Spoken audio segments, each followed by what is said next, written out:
Now comes the topic of eddy currents. Now what are eddy currents? चलिए देखिए, जो पानी में भंवर बनता है ना, ऐसा भंवर, उस भंवर को हम एडी बोलते हैं, एडीज। ओके। और वहीं से शब्द आया करंट, क्योंकि करंट सबसे पहले जो शब्द यूज़ होता था वो पानी के लिए यूज़ होता था। बाद में एनीथिंग विच फ्लोस उसको करंट बोलने लगे। एडी करंट भी यहाँ से आया।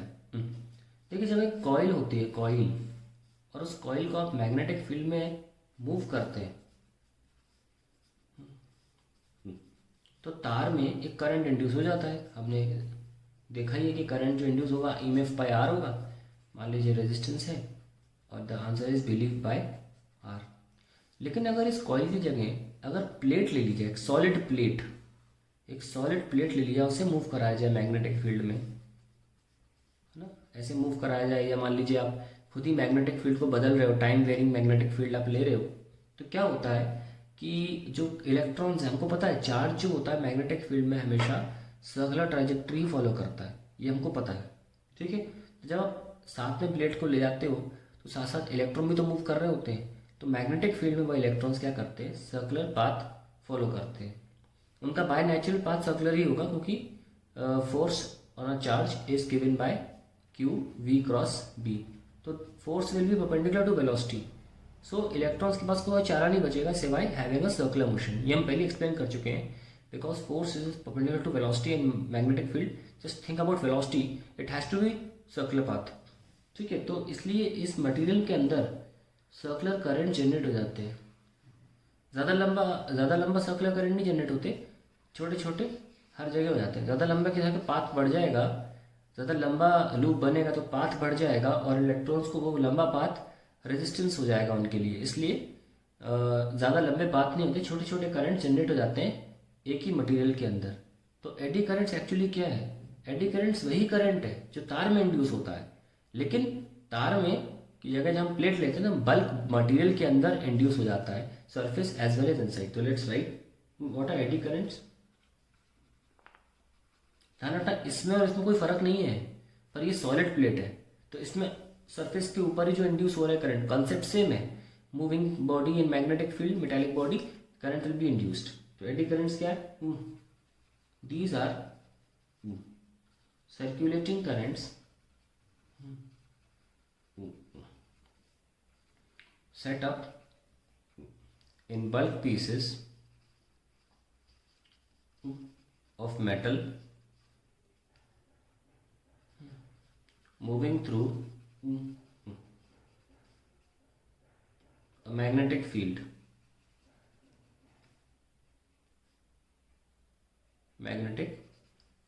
that's it। ये हमारे एडी करंट्स आ गए। these are the circulating currents set up in bulk pieces of metal moving through a magnetic field। तो एडी करंट्स क्या करते हैं, जब किसी मटेरियल में उत्पन्न होते हैं, इंड्यूस होते हैं, तो मटेरियल को वो जो भी आप करना चाह रहे हैं मटेरियल साथ, वो होने से रोकते हैं। इसके बहुत सारे एक्सपेरिमेंट्स हैं, जैसे कि सपोज हम कह सकते हैं इसको, एक एक्सपेरिमेंट था, इसे बोलते हैं स्टेंजल्स एक्सपेरिमेंट। स्टेंजल्स एक्सपेरिमेंट, और ये एनसीईआरटी में गिवन है। ओके, मैं इसलिए वही ले रहा हूँ। एक्सपेरिमेंट क्या है कि एक मेटालिक रॉड है, और ऐसे इस तरीके से रॉड के साथ एक मेटालिक फ्रेम लगाया हुआ है, और यहाँ इस रीजन में मैग्नेटिक फील्ड है inside the plane of paper. ऐसे मैग्नेटिक फील्ड क्रॉस फील्ड रखी है। थोड़ा और ले लीजिए ताकि, तो ये छोड़ देते हैं ऐसे अंदर। अभी तो मैग्नेटिक फील्ड के अंदर नहीं है ना, ये अभी आएगा। जैसे ही मैग्नेटिक फील्ड के अंदर आएगा, इंड्यूस करंट कुछ ऐसा होगा लेंजेस लॉ के अकॉर्डिंग, ध्यान रखना, लेंजेस लॉ के अकॉर्डिंग, कि इसके आने को रोकेगा। क्योंकि लेंजेस लॉ के अकॉर्डिंग करंट हमेशा ऐसा इंड्यूस होता है कि जो हो रहा है खुद उसे होने से रोके। Remember this. तो अगर ये कॉइल अंदर जा रही थी, अगर ये मेटालिक सॉलिड बॉडी अंदर जा रही थी, तो कुछ इस तरीके का ईएमएफ करंट इंड्यूस होगा कि अंदर जाने की प्रोसेस को रोकेगा। ऑब्वियसली रुक तो सकता नहीं है, ग्रेविटी भैया उसमें उसको क्या रोकेगा बेचारा, लेकिन हाँ टेंडेंसी होगी जिसकी वजह से ये थोड़ा सा स्लो हो जाएगा। और धीरे धीरे क्या होंगे, ये जब यहाँ आएगा तो इसे अंदर जाने से रोकेगा, और जब ये यहाँ बाहर आ रहा होगा तो ये बाहर जाने से रोकेगा, तो अंदर जाने में स्लो डाउन, बाहर निकलने में स्लो डाउन, अल्टीमेटली ये धीरे धीरे धीरे धीरे it will come to a stop. तो ये एडी करंट्स की वजह से होता है। डायरेक्शन कैसा होता है, मान लीजिए ये एंटर कर गया अगर इस रीजन में,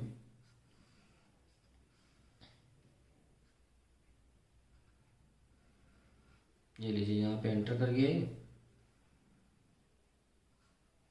कर गया एंटर ऐसे, तो अब देखते डायरेक्शन क्या होगा, क्रॉस फील्ड है, ओके। तो हम जब ये जो फ्रेम है इसके बारे में कुछ लिखें, लिखते हैं the frame the solid metal moves, यहाँ क्या है, फील्ड जीरो है और धीरे धीरे एंटर कर रहा है, moves from lesser magnetic field reason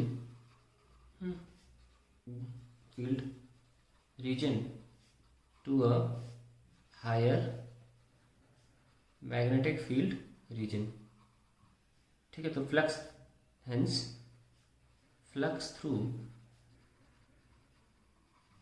solid metal increases, है ना, क्योंकि यहाँ तो फील्ड है नहीं। अब जब ये एंटर कर रहा है तो इसके थ्रू फ्लक्स इंक्रीज हो रहा है ना, अंदर जा रहा है ना फ्लक्स, तो इंक्रीजेस इन इनवर्ड डायरेक्शन, इन इनवर्ड डायरेक्शन, तो अंदर की तरफ फ्लक्स इंक्रीज हो रहा है थ्रू द प्लेट। तो लेंथ, तो करंट कैसा इंड्यूस होगा, ऐसा कि अंदर के फ्लक्स को इंक्रीज होने से रोके, यानी कि बाहर की तरफ फ्लक्स छोड़े। और बाहर की तरफ मैग्नेटिक फील्ड छोड़ने के लिए करंट कैसा होता है, एंटी क्लॉकवाइज, बता चुका हूँ पहले, क्लॉकवाइज तो अंदर, एंटी क्लॉकवाइज तो बाहर, increases in inward direction, hence current loops are induced in anti clockwise direction. तो इस डायरेक्शन में करंट लूप पैदा हो जाएंगे, anti clockwise direction to produce flux outward,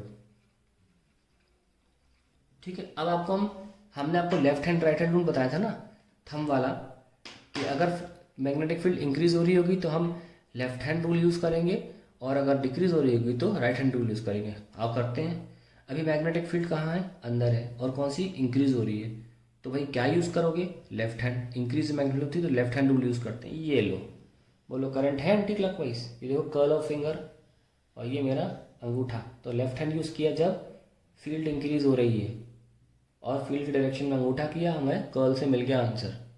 अब जब ये बाहर निकल रहा होगा, अब जब ये बाहर निकल रहा होगा तो ऑब्वियसली इसमें करंट क्लॉकवाइज जाएगा, क्योंकि अब ये जब बाहर निकलेगा सॉलिड मेटल तो इसके थ्रू जो मैग्नेटिक फील्ड है वो डिक्रीज हो रही है, जैसे जैसे बाहर आए फील्ड डिक्रीज हो रही है इसके थ्रू। We'll use this and inside the plane of paper अंगूठा, और मेरी अंगुली देखो कहाँ है, इस तरफ, ठीक है ना। क्योंकि मैं सीबीएसई में, हम तो सीबीएसई की बात कर रहे हैं, कंपटीशन में आप ये वाला रूल बेहतरीन लगता है मुझे। लेंजेस लॉ का इतना बड़ा एक्सप्लेनेशन देते उतनी है, लेकिन जैसे कि मान लो एमसीक्यू आ गए हैं बोर्ड एग्जाम में भी, या जेई मेंस में एमसीक्यू आए, तो बोर्ड एग्जाम में भी एमसीक्यू आते हैं, ऐसे में आपको इतना लंबा लिखना नहीं होता, सीधे मेजर करना होता है। Then you can use these two thumbs, these two hands, this is for increasing magnetic field, this is for decreasing magnetic field, ठीक है। तो यहाँ पे डिक्रीज हो रही थी तो मैंने ये यूज़ किया। अदरवाइज अगर सब्जेक्टिव क्वेश्चन आता है तो आपको लेंजेस लॉ से ही बताना होगा, क्लियरली लिख के आता है यूजिंग लेंजेस लॉ, कोई काम नहीं आएगा आपके, कोई भी काम नहीं आएगा। आप हाँ एमसीक्यू में आंसर दे सकते हो, बर्बरिक मेथड लगा सकते हो, या आप थंब वाला मेथड लगा सकते हो। बर्बरिक से करके दिखाता हूँ, देखो मैं, फील्ड कहाँ हो रही है, अंदर इंक्रीज, तो अंदर के खिलाफ जाएगा बर्बरिक, तो बाहर पैदा करेगा, बाहर के लिए एंटी क्लॉकवाइज। यहाँ पे फील्ड डिक्रीज हो रही है अंदर की तरफ, तो अंदर की हेल्प करेगा, तो अंदर फील्ड कैसे पैदा होगी, क्लॉकवाइज। बस दिमाग में ये रखना, एंटी क्लॉकवाइज का मतलब बाहर, क्लॉकवाइज का मतलब अंदर। तीनों मेथड से आंसर तुरंत आता है, कोई बहुत बड़ी बात नहीं है। लेंजेस लॉ से थोड़ा एक्सप्लेन करना पड़ता है, लेंजेस लॉ भी इजी है, ठीक है। अब इसके लिए अंग्रेजी में आप खुद ट्राई करें लिखना, मैं इसके लिए फिर रीड कर देता हूँ। The solid metal moves from less magnetic field reason to higher magnetic field region, hence flux through solid metal increases in inward direction, hence current loops are induced in anti-clockwise direction to produce flux outwards, ठीक है। तो this slows down the metal block pendulum, ठीक है। And finally after some oscillations it comes to stop, it comes to a stop। ना अभी problem है, इसको दूर कैसे करें? तो हम लोग दूर करते क्या है, इस इलेक्ट्रोमैग्नेटिक डैम्पिंग भी बोलते हैं इसको, कि पेंडुलम जो है उसका मोशन धीरे हो रहा है। अगर इस प्रॉब्लम को दूर करना चाहते एक तरीका है, आप जो बॉडी ले रहे हो, ये रोटेटिंग है ना, आपने जो बॉडी ली ना उसमें आप ऐसे छेद कर दीजिए। तो इससे क्या होगा,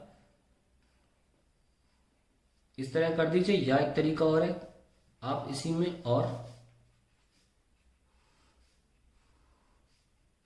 में आप ग्रूव्स बना दीजिए, इस चौकोर, इस तरीके से ग्रूव बना। इससे क्या होगा, या तो ये कर लो या ये कर लो। अब हमारे पास इलेक्ट्रॉन्स के पास रास्ता ही नहीं है, तो अब वो बड़े बड़े लूप नहीं बना पाएगा क्लॉकवाइज एंटी क्लॉकवाइज, उसके पास रास्ता ही नहीं है बनाने का। तो हमने इस तरीके से काट दिया है, क्योंकि यहाँ पे देखो अगर हम फ्लैट बॉडी लेते हैं तो रास्ते हैं, ये देखो इलेक्ट्रॉन लूप बना लेगा, यहाँ कैसे बनाएगा, जगह ही नहीं है, तो हमने खाली कर दिया ना। और यहाँ पे क्या हुआ, हमने छेद ऐसे लकीरें खींच दी, गाड़ी करके रास्ते बना दी, ग्रूव्स बना दी, ग्रूव मतलब नालियाँ एक तरह से। तो इलेक्ट्रॉन इन ग्रूव्स में दौड़ेगा एक्चुअली, तो उसका पाथ लेंथ इंक्रीज कर दिया हमने ऐसा करके।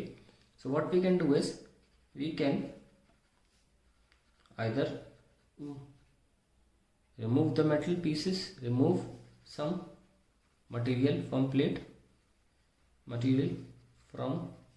plate, or make longer path grooves to increase path length and hence a resistance to electrons, path length and hence resistance two electrons. तो ये हमारे पास तरीका है एडी करंट से निपटने का। एडी करंट से निपटने के बहुत से तरीके होते हैं, जैसे कि मान लीजिए एक तरीका और है, अगर आपके पास किसी डिवाइस में मोटा सा मटेरियल है, मैं आपको साइड व्यू दिखा रहा हूँ, इस तरीके का मटेरियल है ना, तो आप क्या करो, इसकी जगह पर आप पतली पतली प्लेट्स ले लो, इतनी पतली पतली प्लेट्स लो, उन्हें वेल्ड कर लो साथ में, ठीक है। तो ये देखो पतली पतली प्लेट्स ले ली, and then you start joining them, आप बोल्ट से वेल्ड कर दो जो भी है। इससे क्या होगा कि देखो यहाँ पे तो एडी करंट जनरेट हो रहे हैं, बल्क अंदर भी हो रहे हैं, सरफेस पे दिखा रहा हूँ अंदर भी हो रहे हैं, लेकिन ऐसा करने की वजह से, और फिर क्या होगा, आपस में एक दूसरे को लैमिनेट भी कर देना। लैमिनेट मतलब इंसुलेट करना, लैमिनेट फ्रॉम ईच अदर, तो या insulate from each other, laminate करो हर प्लेट को, और फिर उनको जोड़ो। अब उससे क्या होगा कि यहाँ पे जगह ही नहीं है गोल गोल घूमने की इलेक्ट्रॉन्स के पास। तो instead of taking a single block, what we do is we take separate thin plates and then make a final block. So that is how we can reduce the eddy currents. Eddy currents के फायदे भी हैं, और जैसे कि लिख लेते हैं, डिसएडवांटेज क्या है मेनली, डिसएडवांटेज एडी करंट्स की है, eddy currents heat up the material and a lot of energy is wasted in overcoming it,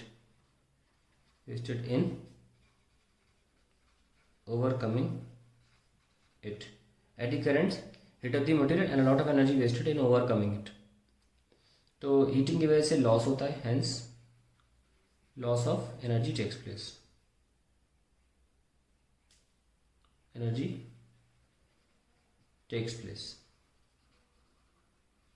तो इतनी ज़्यादा एनर्जी वेस्ट होती है कि जो हीटिंग की वजह से खर्च हुई है उसकी भरपाई करने में, ये loss of energy takes place, ठीक है।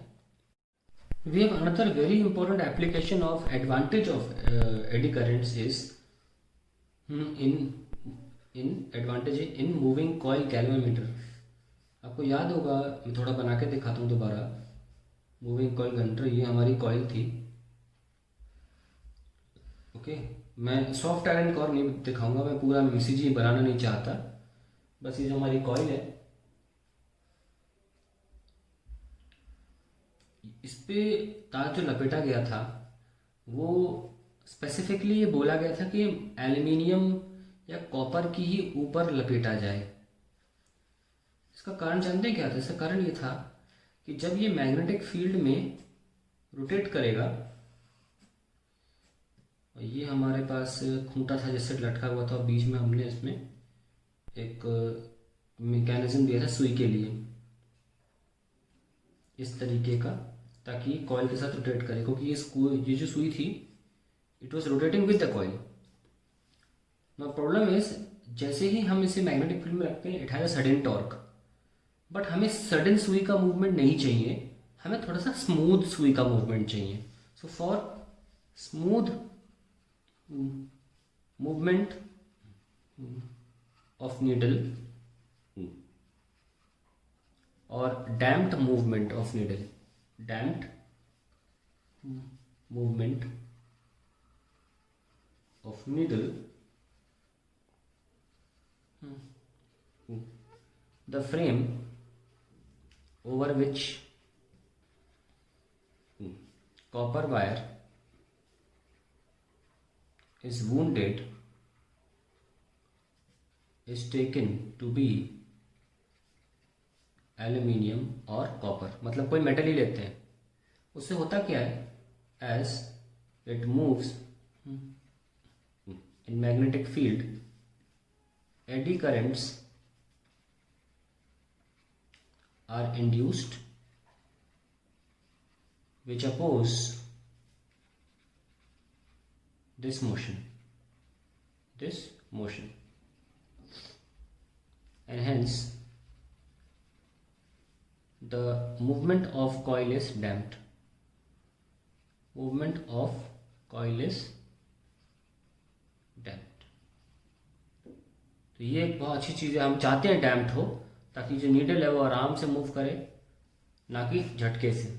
तो उसके डैम्प्ड मोशन के लिए हम एल्युमिनियम और कॉपर, तो कोई पूछ सकता है कॉपर फ्रेम भी यूज़ किया है, तो आप इसका आंसर ये दे सकते हैं. सो हैव कॉपर फ्रेम में या एल्युमिनियम फ्रेम में एडी करंट जनरेट हो सके और मोशन स्मूथ हो या डैम्प्ड हो.